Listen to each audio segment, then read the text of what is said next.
Bonjour à toi qui m'écoutes. Les versets à méditer du 3 mars se trouvent dans Matthieu 23, versets 23 et 24. Malheur à vous, scribes et pharisiens hypocrites, parce que vous payez la dîme de la menthe, de la nette et du cumin, et que vous laissez ce qui est plus important dans la loi, la justice, la miséricorde et la fidélité.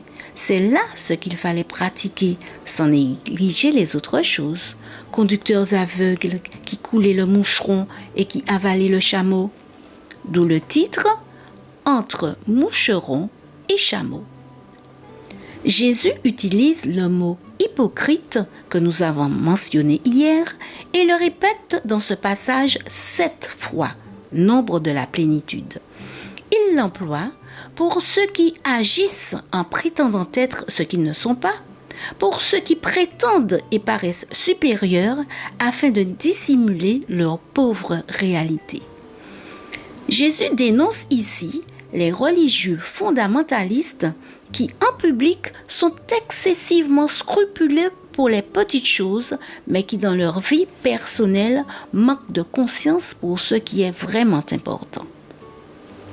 L'image, couler le moucheron, se réfère à la coutume des pharisiens rigoristes qui est de filtrer les liquides pour éviter la présence d'insectes indésirables qui auraient pu y tomber au risque de les rendre rituellement impurs. Le chameau n'est pas seulement mentionné en raison de sa grande taille, mais surtout parce qu'il s'agit d'un animal impur selon les lois lévitiques. Lévitique 11, verset 4. De tels hypocrites, même s'ils ne sont pas scribes ou pharisiens, existent malheureusement encore aujourd'hui parmi les croyants. Ils se contentent d'une religion de forme, de préjugés et de disqualification à l'égard de ceux qui ne leur ressemblent pas parce qu'ils se croient supérieurs aux moins rigoureux.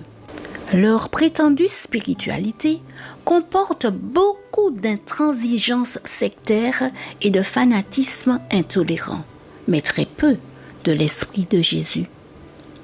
Alors que d'autres tentent d'atteindre ceux qui ne connaissent pas encore le Maître, nos acteurs modernes se contentent de critiquer la mondanité de leurs frères, la sécularisation de leur vie ou la qualité du message.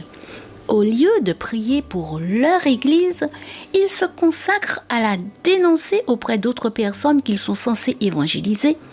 Ils préfèrent pointer du doigt tout défaut qui pourrait la discréditer, car ils sont toujours à la recherche de la paille dans l'œil de l'autre. Leur message de condamnation montre clairement qu'ils ne connaissent pas Jésus et sa grâce. Il n'est pas facile de raisonner ou de prier avec eux. Ils ne sont pas intéressés, car la base de leur religion est l'ignorance de leur véritable nature.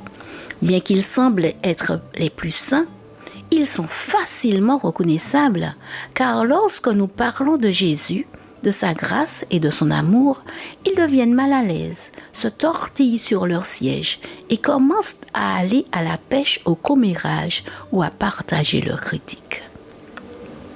Mon Dieu, délivre-moi de cette forme d'hypocrisie et remplis-moi d'un amour sincère pour ton message et pour ceux qui ne te connaissent pas encore. Amen. Bonne journée dans l'amour de Dieu.